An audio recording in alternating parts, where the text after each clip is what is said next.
So hi everyone, this is the Chardopeners podcast. We're just starting something new on YouTube because we haven't really done much with the YouTube channel, so we thought we'd do something. And it's kind of hard for us as of right now to upload daily opening videos or things like that with us having jobs of our own and not being able to just sit here and open cards all the time. Maybe when we have an actual brick and mortar store, we could do that. That would be nice. That would be nice, yeah. But no, so we're just, for the most part, going to talk about Pokemon. Mm-hmm. I guess I'm doing most of the intro. Obi's just kind of sitting here doing nothing. Hello, dibs on collectibles. Sorry. We're also live on Whatnot, so that's just kind of what's going on too. But anyways, this is the Chardopeners podcast. We're hoping to do this pretty much every time we do a Whatnot stream. So pretty much Mondays and Thursdays. Yeah, so, I mean, and then it'll probably be uploaded like Tuesdays and Fridays. And maybe if we hang out or something, we'll do another short podcast.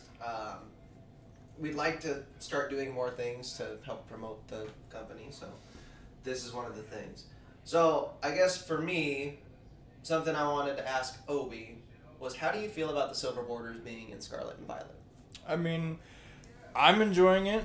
I'm excited for it to actually being English instead of Japanese. I'm pretty excited about that, so I like it. I think they should have brought it to us a long time ago. But, I mean, that's just me. I've heard some of the problems with the EXs. So, a lot of the cards are very vibrant. Like, a lot of the V cards we have a lot of color to them. Pokemon has just not released, but, you know how they give it out to bigger YouTubers to open the new products? Right. They just released something to, PokeRev and Leonhardt. It was the Mimikyu EX box. And PokeRev was saying how it felt really dim compared to a lot of other things. Like, if you look at the EX cards, I think it was just a Mimikyu. For me, I think, the Miraidon and the Koraidon look perfectly fine. But there's some cards that they say look almost fake. And what do you think about that? I mean, I guess I haven't seen all of them. I've only seen, the releases of, the Japanese. I guess I haven't seen any of the releases for the English. Oh, sorry, hold on. Hello, ZZ Collectibles. How are you? It's easy. Sorry, we're doing our podcast right now. So, yeah, I guess I don't really have any information to really spiel on how I feel about the ones that look fake. Have you ever seen what a fake card looks like? Yeah. They got that glossy. That's kind of like... Right. I mean, that's kind of how the EXs look. How do you feel about that? Because I feel like it's going to be harder to tell what cards are fake compared to what cards are real. Because that's the big thing. If it was glossy and didn't have any texture... Because, the Vs had a very specific But, I guess look. GXs were that way, too. I mean, GXs were very glossy. I guess I've got a GX... We've got a GX card laying around some... it's fine. But, yeah, I guess... But I think, the EX things, it's that sparkly finish that just makes it look fake to me. And it feels like a very flimsy card compared to other cards. I guess once we figure out what the actual fake looks like, because they might just have the entire thing is going to be the same kind of glossy film, where I think the stars have a little bit of a different glossy film than the rest of the card. I'm assuming that's going to be one way to try to see whether or not it's going to be fake or not. But other than that, until we see what an actual fake one is, I think it's going to be... So you're thinking, the stars... The star has a little bit of a different... So the stars are going to be the thing that's the giveaway. I'm hoping so. Because if you look, there's no difference. It's just one gloss. Yeah, and there's no texture to V cards either. No. It's just, it's... A lot of people are complaining that the EXs don't have textures, but they're, comparable to our... Right.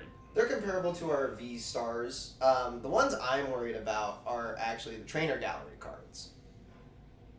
Because I feel like those ones... especially in the Japanese set, super, glossy looking. Right. A lot of rainbow colors, but again, that's what fake cards look like. It's almost like Pokemon's making it easier for fake cards to be passed off as legit ones. Right.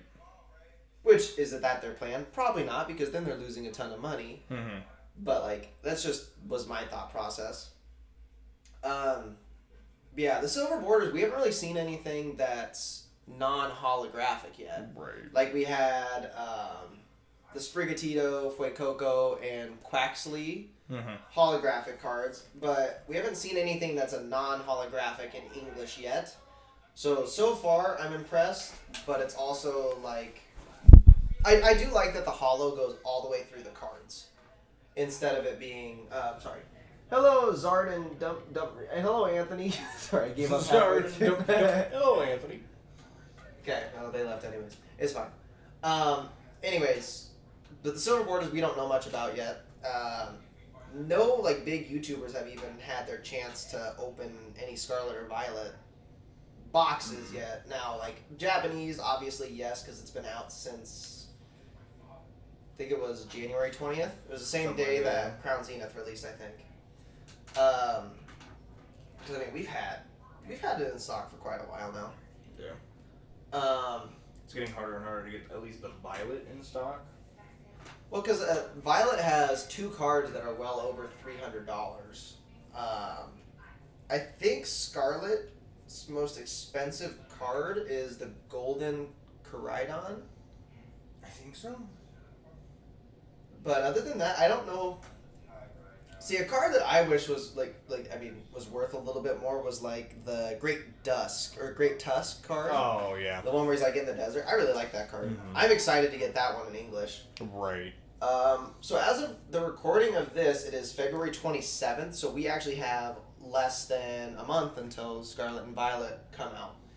Now, the MSRP is going up on everything. So I think it's going up 50 cents. Right. How do you think that's going to affect Target? Because Target's already moved their stuff up to that $4.50 mark. Do you think they're going to move everything up to $5? Do you think their ETBs are going to stay at $45 and then go up to $50?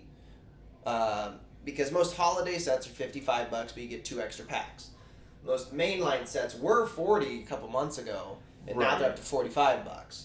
So do you think Target and like Walmart have already like hit that point of moving up the MSRP to make it easier for when the stuff does go up, they don't have to transition to that more expensive?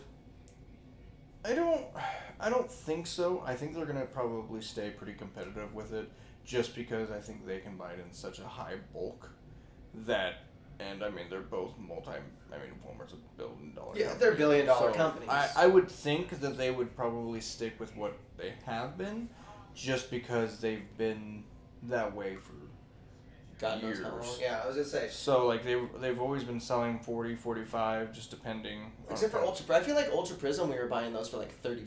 I mean, yeah, but there was still an MSRP that was a little lower.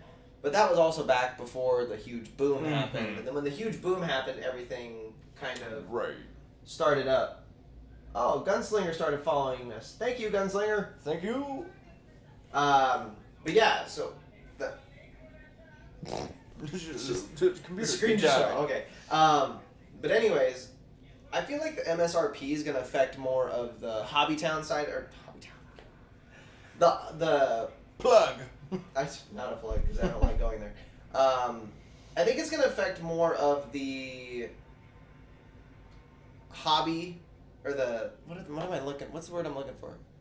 More like The brick and mortar store. I think it's gonna affect the brick and mortar stores that specifically sell more TCG trading. things like, trading card stores. I think that's gonna affect them more rather than the big brand companies like Walmart and Target. They're not gonna suffer because people are just gonna buy. Right, I was gonna say it's the mainstream ones. The bounty is pull any alternate art card from an English set.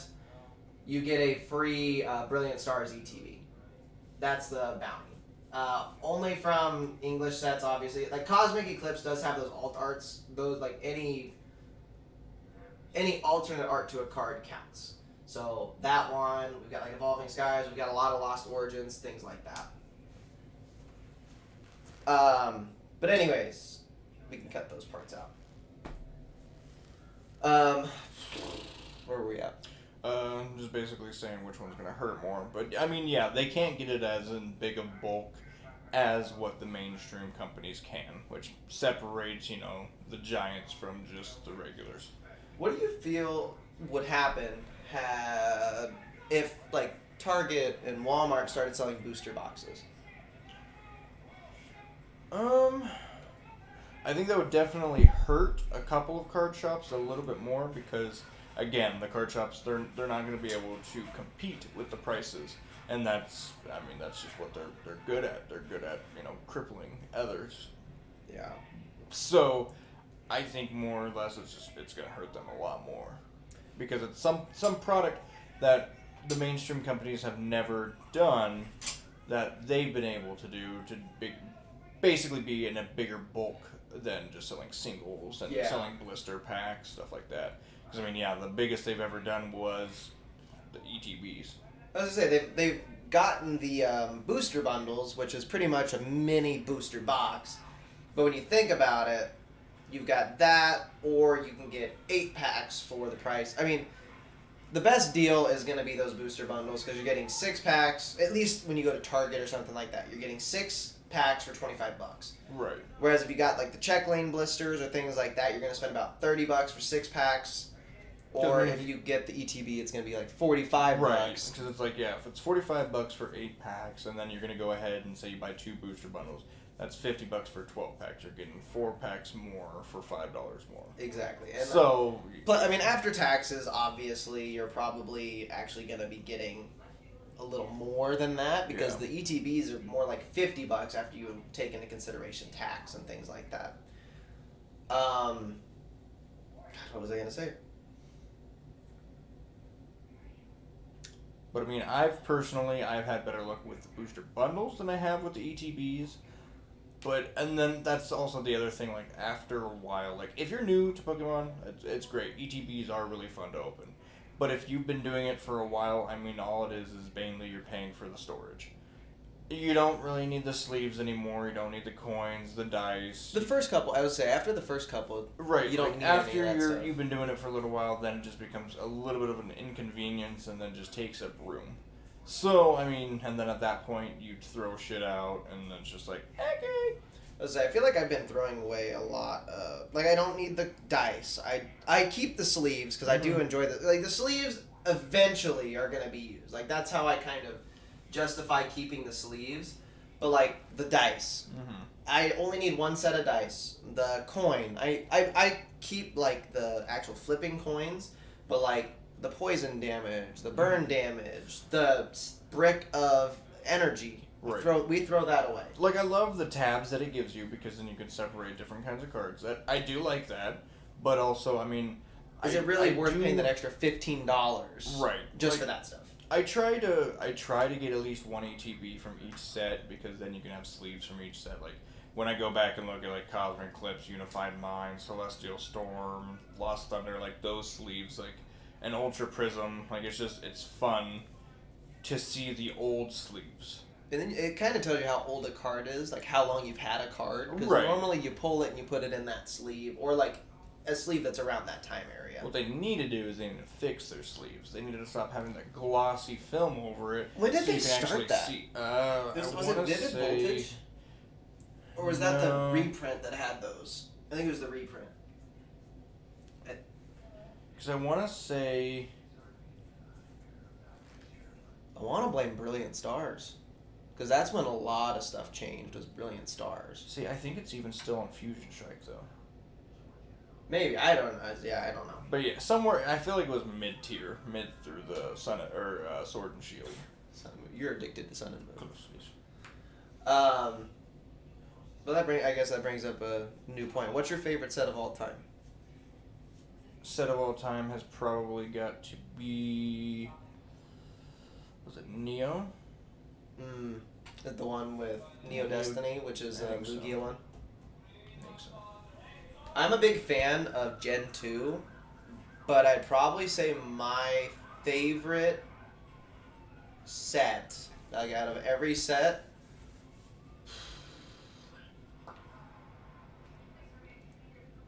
it honestly might have to be the Deoxys EX. Yeah. I don't know why. I really like the EX era cards, and I think there's Gold Star, like Gold Star Deoxys, just seeing that card, I really enjoy that card. Now, favorite set that you've ever opened? Favorite set that I've ever opened...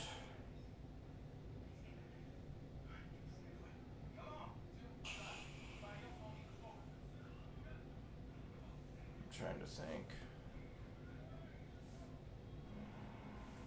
I'm trying to think of what I opened up as a kid. Didn't open up much. Oh, you mean when you were really, really young?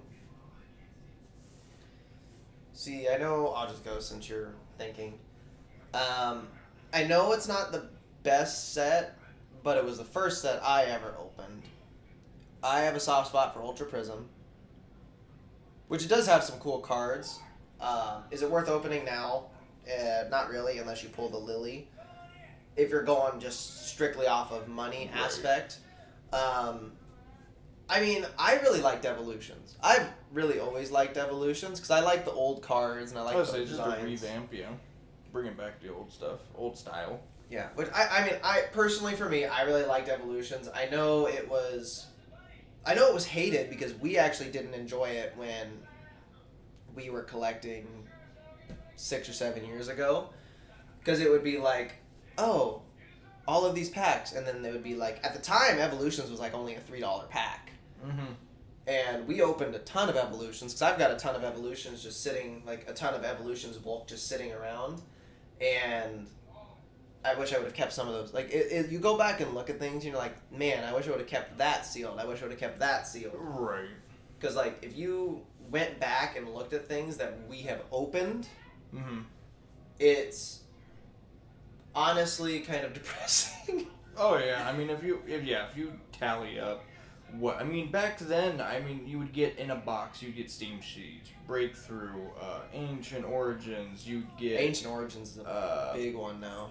Flashfire. I have a few Flashfire cards. Even back then, Champions? Champions wasn't that expensive. Champions. Is that what it is? Champions? No. Shining Legends. No, not Shining Legends. Hidden Fates. Nope, not Hidden Fates. No, the Champion's Path. Yeah. I never opened that. One that I wish I would have been able to open up more that was just there and gone was Dragon Majesty. I do wish. I picked up a few when they first released, and they only did like 1 or 2 print runs of that, whereas everything else has been 3 or 4. It was just there and gone. That was fun. I did enjoy that. Well, that's just because Dragonite was one of the main. Well, yeah. Well, was that one always a guaranteed holo? I never opened it, but for some reason I want to say it was a guaranteed. It was a holiday set. I couldn't remember. I think so, but I'm not sure. I can't. Ooh, I know. I think actually a favorite set of all time for me might be Dragon's Vault. Every card, it was kind of like Celebrations. Every card's a holographic, but it had like Rayquaza, it had Axu, it had Gibble, and all that stuff. And I think it actually had a dragon, but Rayquaza was like the big hitter one. What? Yeah.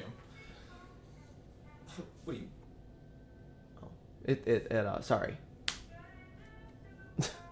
It won't recognize my face. Hello, Tyler DeTaco.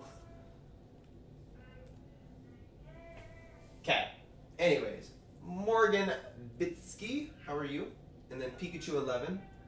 How are you doing, Tyler? Sorry, we're doing a podcast right now, so we're kind of talking about just random things, but we are paying attention to you, I promise.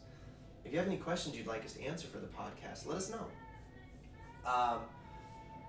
Nino Brown, how are you? But yeah, Dragon's Vault's a really good one. I remember going into Hobby Town, and it was the first thing I actually think I bought from a hobby store that you weren't there. And I walked in and I bought that Lucario, Mega Lucario EX. I bought a Zygarde EX. And I also got, so these are like, those I bought at the same time. I bought a Snorlax GX box, and then I want to say I bought a Melmetal GX, and there was one more that I got. It was Melmetal and something else. Hello, Manville. How are you? It was Melmetal. There was one, Lucario GX, because I have a Lucario GX deck. Mm-hmm. But yeah, those are like things that I bought that all of those had evolutions, XY evolutions in it. Right. But I mean, like, I paid a little extra over what I probably should have because, they charge, like, it's something that should only cost you $30, but they'll charge you $40, which is like, whatever. It's fine because I get it, they're trying to make money, but like, it also kind of felt like a scam half the time that you were just like paying money for no apparent reason. Favorite Sword and Shield set? Favorite Sword and Shield set? I'd have to go.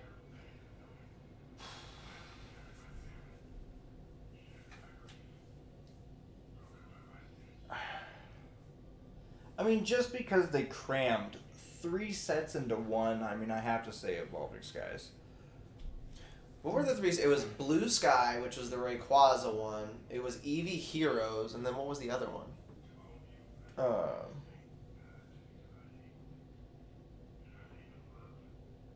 I think you're thinking of Astral Radiance.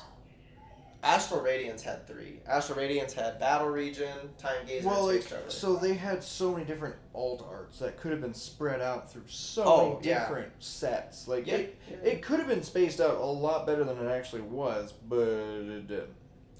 Yeah, I think that's the whole reason I want to say Evolving Skies isn't my favorite. Just because there's so many alt arts in one set.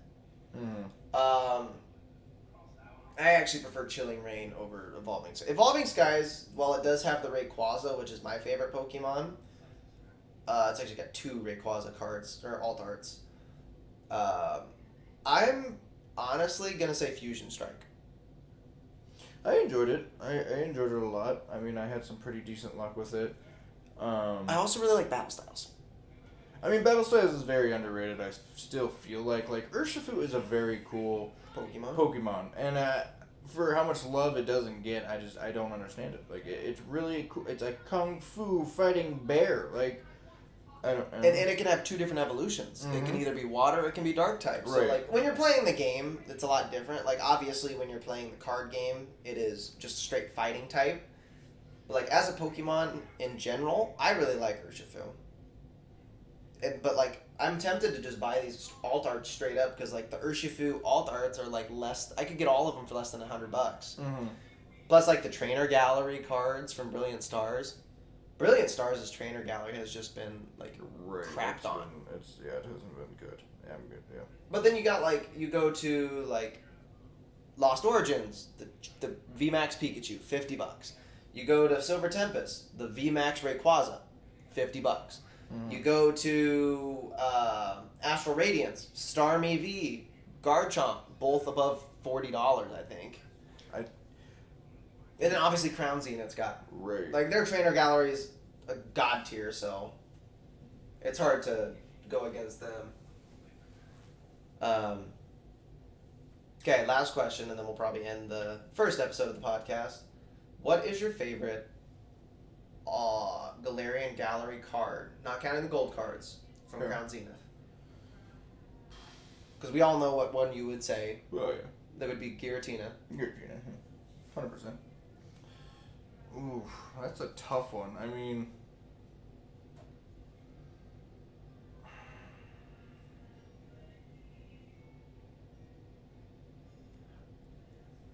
Personally for me, I'll just go while you're thinking. Personally for me, I honestly want to say it's probably the Suicune or the Raikou. I'm a Legendary Beast fan. Right. Kind of wish they would have had a Ho-Oh card in here. That would have been pretty But Ho-Oh and Lugia are going to be the... maybe it's not Lugia. I know Ho-Oh is going to be an EX card in the second set released for Scarlet and Violet. So I'm hoping we get an alt art of Ho-Oh in that set. I wish Kyogre is one that I think needed an alt art. I think it's coming. I wish Kyogre... I think there should have been a set where Kyogre, Groudon, and Rayquaza were the staples. Like, they should not have had Rayquaza in Evolving Skies. They should have had they should have had Groudon, Kyogre, and Rayquaza in their own set. I was gonna say, I think they were doing too much in Evolving Skies with all of the evolutions. See, since it's Evolving Skies, it should have been the evolutions, and then the Rayquaza set have the Dragonite alt art, have the Noivern alt art, because those are dragons. But like, sorry, continue, go ahead. Galarian Gallery. Is the Samurott in that one? Oh, the Hisuian Samurott V, the one where he's like standing in the lake and then the mountains in the background. I think that one, art-wise, I think that's one of the most like well-painted almost. Because like it's almost like a painted canvas. I feel like that one. That one, though, you don't really appreciate until it's in your hand. Right. Like it you have to see it. It's like watching you paint and then you're watching like Bob Ross paint. It's like you're seeing it, you're like, oh yeah, that's not bad, but I mean it could be, and then you see it, and then you're just like, it's worth the hype. Like, Yeah. I get it. Yeah, I mean, because, like, the whole thing was, I wasn't a huge fan of that card, but then when I actually, like, you pulled it and we saw it, I was like, that's actually an awesome card. You don't really, like, the whole thing is, when you see it as a picture online, it's just a scan. It's not, like... It doesn't show the definition. It doesn't show the texture, honestly, adds to it. Oh, yeah. And that's what gives it that canvas almost look. Yeah. Because it's got the different texture on it. And then, like, I didn't think I would like the Raikou card, but then once I had it in my hand, I was like, this card's actually really cool. Or, like, even the Radiant cards. Like, I was not a huge fan of the Radiant cards, except for the Golden Turd. Yeah. The Golden Turd's still my favorite. I don't care what anyone says. Still pretty funny. But yeah, I think... You have anything else you want to say?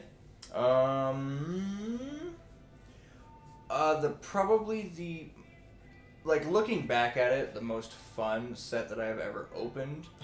I forgot to that ask you the it question. passed me, and then we just started talking about, like, Pokemon, and I was like, okay. Oopsies. But it'd have to be...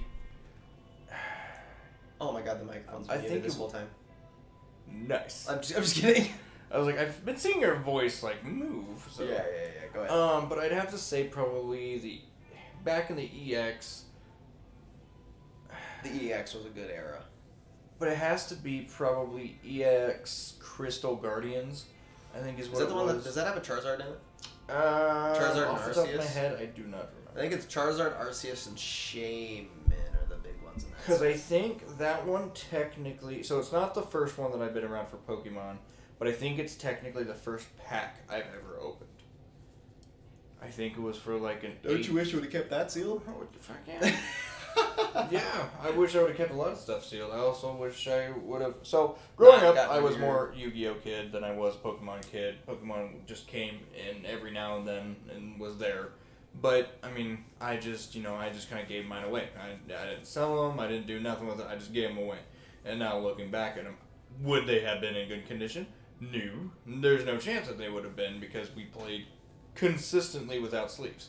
Like, it was never a thing. I mean, as a kid, you're just like, oh, thanks, okay, cool. But it's one I wish I would have kept sealed, but I enjoyed it when I was that young, so that's kind of that's the main thing. Like, I have the memory of it. Because, yeah, I mean, I didn't open up a whole lot back when I was a kid. I really got back into it when, really, like, 2015 came back around. But that's because I'm a man-child.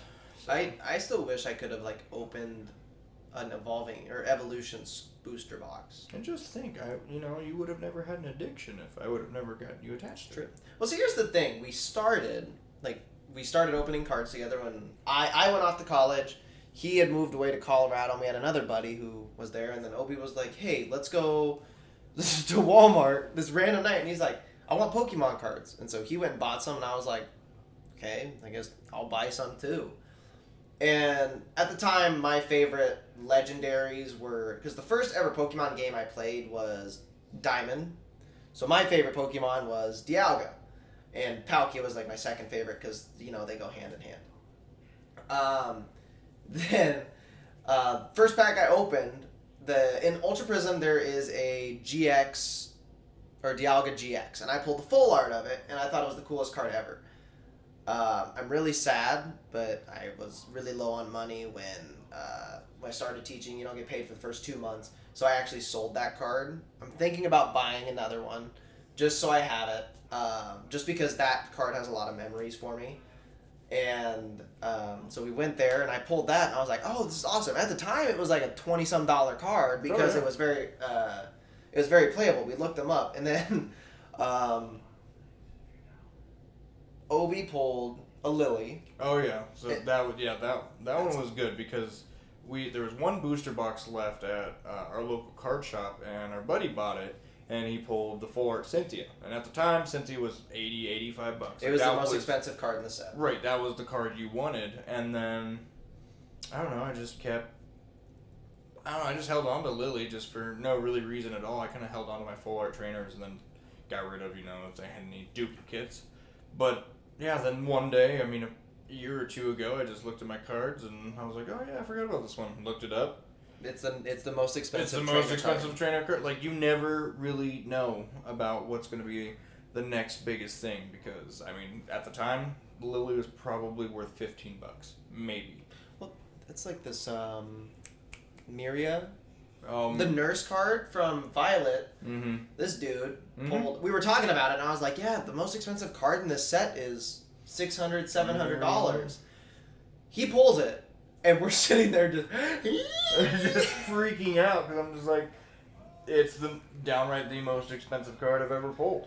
And it was we ended up selling it on the company's eBay because it just makes it easier because his account can feed into the company's, and we sold it. And originally it sold for $630. Person didn't pay. We were all pissed off because the person didn't pay, and we're like, okay, well, they're not paying, so We gave it about 2 to 3 days, and then we re-enlisted it. We're just And like, then- fine, we'll put it back on. and then didn't promote it. Like the first time we promoted it and got up to $630. Then the next time it was like not a single person bought their bid on the card, and then like the last day someone bid, or like two days remaining someone bid $550 because that was like the lowest. Right. And they bid, and I was like, okay, I mean, like that's awesome. Like someone bid on it, so at least he's getting $550. Right.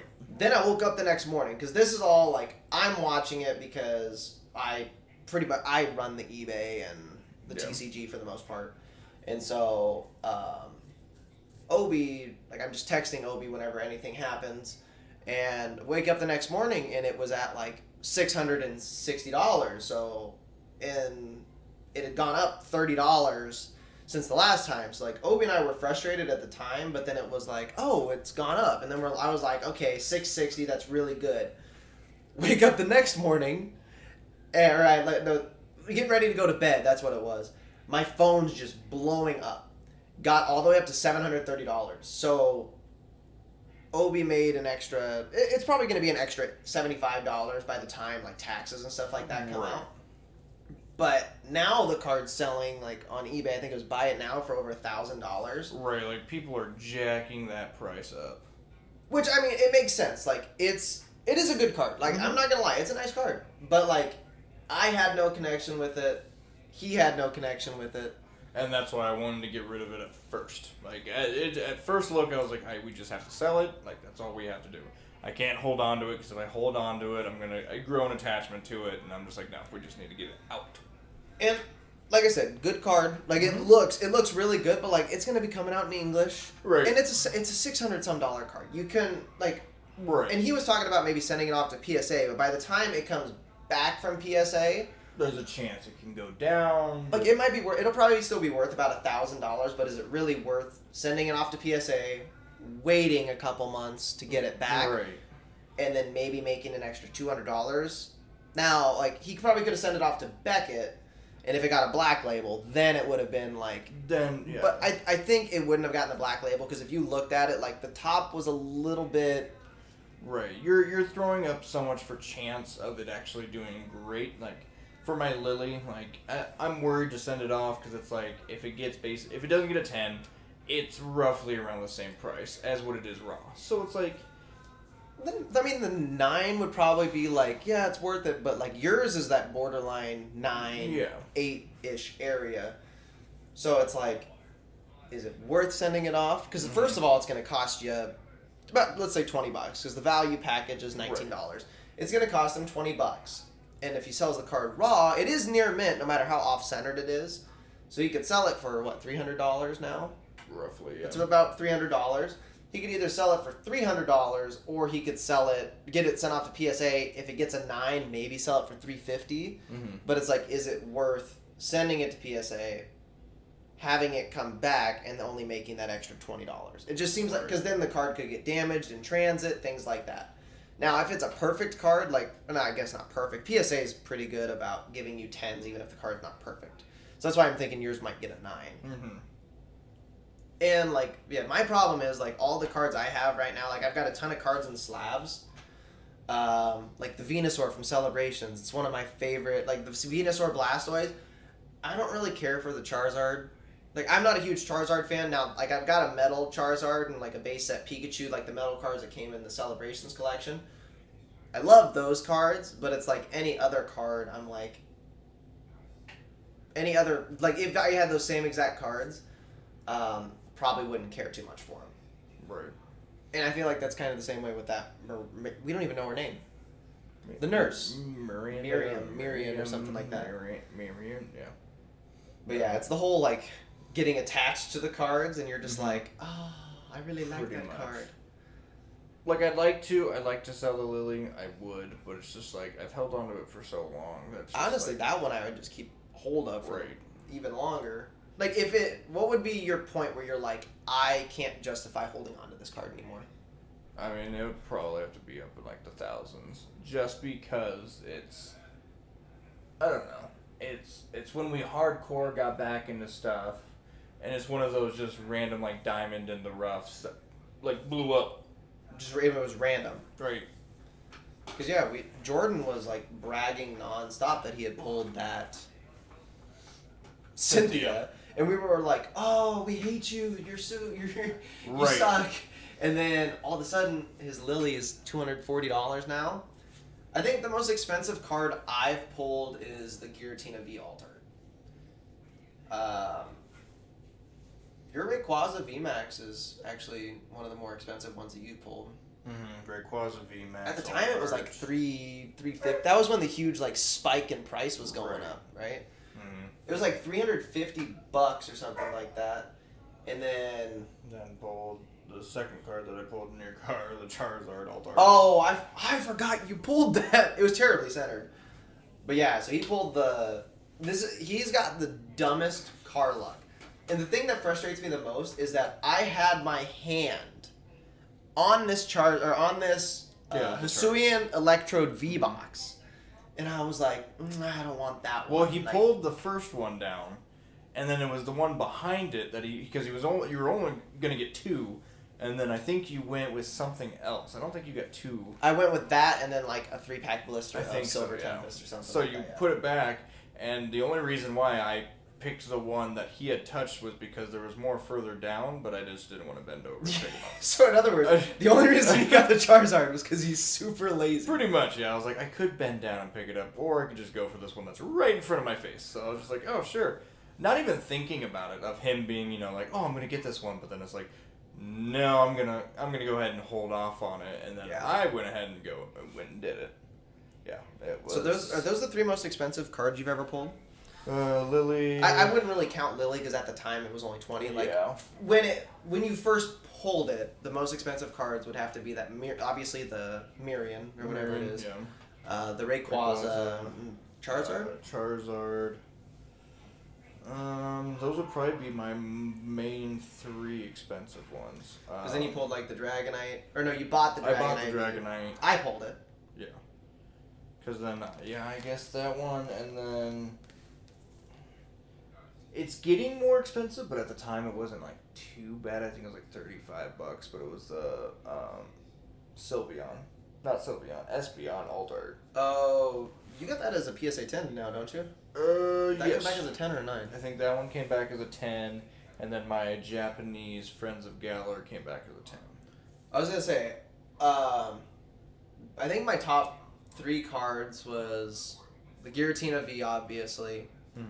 The Arita, the Japanese Arita that I pulled. Because I pulled that. I remember I pulled that and I was like, damn it, that was the that was the secret rare of the box. And then Alex was sitting there like, dude, that's a $400 card. I'm happy I pulled this. Right. It's like, okay, I'm going to go ahead. Well, because the thing is, in English, it was only like it was the most expensive trainer from Astral Radiance, but it was like, it was a cool card, but it's like, I wasn't a huge fan of Arita. I never really finished Arceus. Like, if I would have finished Arceus, maybe. Right. But that's why I like Jack from Violet and Scarlet, because I actually interacted with that character. I really like Clive. I hope they have a card. I hope he has a card. But yeah, I really like those trainers, but like the nurse, I literally caught all 400 Pokemon, beat the entire thing, rebeat all of the stuff that you were supposed to beat the main part, and also got like a Cinderace V, or a Cinderace V, God. A Cinderace from like that week-long thing, and then finally met the nurse, and I was like, oh, you give me rare candy. Mm-hmm. That would have been nice to have. I don't know how they would do it, if they would do it like a trainer card or if they would just do it as a one singular Pokemon card, but I would love for them to take the art of like your main Pokemon just demolishing Team Star's Pokemon. Yeah. Just obliterating them because they don't stand a chance. But I don't know if they would do that as like a trainer card. I think what they should do is they should do that like as a trainer gallery card, that like one that puts together, and all three starters are sitting there and beating them. I think that'd be a pretty cool concept. That's a good idea, Ovi. Yeah. They should hire you. Oh yeah, you know, they should take my opinions, but they don't. It's fine. Okay, just write them letters. Are you good to end it? Yeah. Okay, well that's been our first episode of the Chard Podcast. Yeah. Is that a good name? Okay. The Chard Podcast is now over. Obviously, I would say go ahead and like the video, but I don't know if anyone's actually going to make it this far into the video. So, anyways, bye everyone. Bye.